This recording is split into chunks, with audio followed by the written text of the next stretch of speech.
Рөхсәт итегез. Татарстан Республикасы Министрлар Кабинеты карары нигезендә вокал хатын-кызлар номинациясендә Сөнәгатуллина Зилә Даян кызына Илһам Шакиров исемендәге республика премиясе тапшырыла.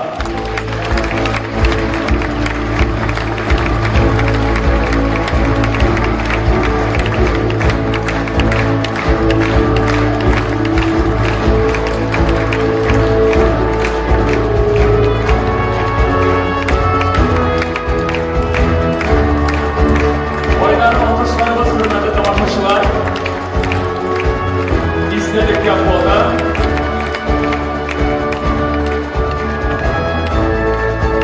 Bilalova Ferhattinova Zeynep Fazlettin kızına Balışan Şırlağı nominasyasında İlham Şakirov isimindeki Respublika Premiyası topşırılar.